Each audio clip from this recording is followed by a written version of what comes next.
বৃষ্টি এসে তো আমার অনেক উপকার হয়েছে, আমার তো অনেক ভালো হয়েছে, বাট তার তো অনেক ক্ষতি হয়ে গেল। আর এই যে কাজ না করলে খাবে কি বলেন? অভাবের সংসার বলে কথা, কাজ না করলে কি আর খাওয়া যাবে?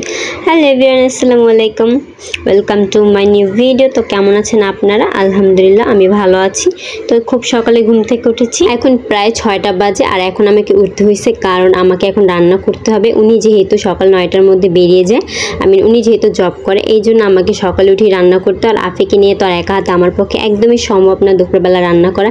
এই জন্য সকালবেলা আমার রান্না করলে দুই দিক দিয়ে সুবিধা। এক তো উনি দুপুরে লাঞ্চটা নিয়ে যেতে পারবে, উনি ওখানে খেতেও পারবে, না খেয়ে থাকতে হবে না। আর এখানেও আমি দুপুরবেলা আমার রান্না করলাম অনেকটা প্রবলেম হয়, ও অনেক জ্বালাতন করে, এই জন্য আমি সকাল সকাল উঠে রান্না করি। তবে আপনাদের ভাইয়া আমাকে অনেক সাপোর্ট করে, ফুল সাপোর্ট করে যখন আমি উঠতে পারি না, বা আমি যেহেতু রান্নাটা বসে আফি যখন উঠে যায় ওকে নিতে গেলে তখন দেখা যায় রান্নাটা পুড়ে যায়। ওই সময়টা উনি ঘুম থেকে উঠে দেন, উনি ওটাকে নাড়াচাড়া দেন। একটা মেয়ের পুরো পৃথিবীর সাপোর্টের দরকার হয় না, শুধুমাত্র তার হাজবেন্ডই যথেষ্ট। আর উনি আমাকে অনেকটা সাপোর্ট করে। এরপরে বউকে সাপোর্ট করলে সেটাকে বউর বাধ্যকতা বলে না, বরং এটাকে নারীর প্রতি সম্মান আর সুশিক্ষার পরিচয় বহন করে। ঘরের বউরা তো লক্ষ্মী হয়, তাদেরকে বুঝে শুনে সবকিছু করতে হবে, যেমন সংসার আয় ব্যয় সবকিছু বুঝে শুনে বহন করতে হবে। শ্বশুরবাড়ি যেমনই হোক না কেন, শ্বশুরবাড়ির মানুষজন যেমন হোক না, যদি আপনার হাজবেন্ড বলে কখনোই আফসোস করবে না। তবে আলহামদুলিল্লাহ আমি সব দিক দিয়েই পাইছি, শুকরিয়া আল্লাহর কাছে লাখো কোটি। এই যে আমি সকালবেলা রান্না বসিয়ে দিয়েছিলাম, আর এইদিকে আজকে পটল দিয়ে মাছ রান্না করব। আমার মেয়ে কিন্তু মাছের মধ্যে সবচেয়ে পাঙ্গাস মাছটা বেশি পছন্দ করে, যেমন ওটা কাটা অনেক, আর মাছের তেল তেল হওয়াতে ও এটা পছন্দ করে, অন্যান্য মাছ খায় না, যার জন্য ওর জন্য আর কি পাঙ্গাস মাছটা ঘরে বেশি আনা হয়। আর পাঙ্গাস মাছের পটলের ঝোল আপনাদের ভাইয়াও খুব পছন্দ করে, আর তার সাথে শাক রান্না করছিলাম আজকে।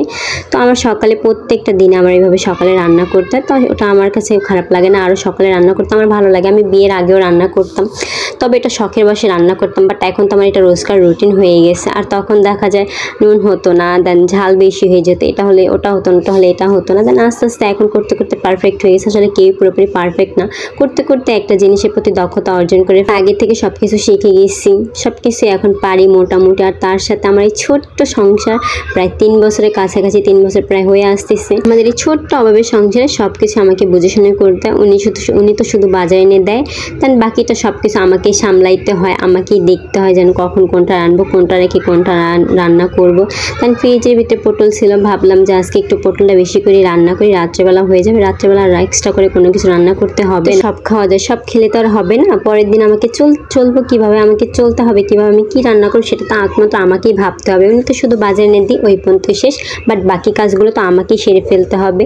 তো আমার রান্নাবান্না প্রায় আমি বসিয়ে দিচ্ছি, ওইদিকে হইতেছে, বাট এইদিকে আমার যে থালা বাসন ছিল ওগুলো আমি এখন ধুয়ে নিই। পরপর আমি সংসারী হতে পারিনি, আমার সংসারী হতে হতে প্রায় 2 বছর লেগে গেছে, তাই 1 বছরে এখন আমি মোটামুটি সংসারী হয়ে গেছি। আমি একটা সাংসারিক মেয়ে, এখন আমার ভালো মন্দ সব কিছু যাচাই বাছাই করতে হয়, সব কিছু বিবেচনা করতে হয়। এই তো আমার রান্নাটা প্রায় ফুল কমপ্লিট হয়ে গেছে। আর এই যে পটল দিয়ে পাঙ্গাস মাছের ঝোল, এটা খেতে যে কী যে মজা লাগে, আফি অনেক পছন্দ করে। যাই হোক, আমার মেয়ের পছন্দের খাবার রান্না করছে, ও যেহেতু দুপুরবেলা ও আমাদের খাবারটাই খায়, ওকে এক্সট্রা করে কোনো খাবার খাওয়ানো হয় না। তবে আমার মেয়েটা মাশাআল্লাহ অনেক লক্ষ্মী আছে, সে বাবার অবস্থান বুঝে, দেন বাবার অবস্থান বুঝে ওনার চাওয়া পাওয়া। তার বাবা কখনোই তার চাওয়া পাওয়া অপূর্ণ রাখে না, উনি যখন যেটা চান ওনার সামর্থ্য অনুযায়ী তো পূরণ করে। ওনার একটা মাত্র মেয়ে বলে কথা, ওর চাওয়া পাওয়া পূরণ না করলে কী করবে বলেন? তো এই যে আমার সব রান্নাবান্না হয়ে গেছে, আমার তো সকালে নাস্তাটাও বানাতে হবে, কারণ সকালে আমরা নাস্তা করবো এই জন্য।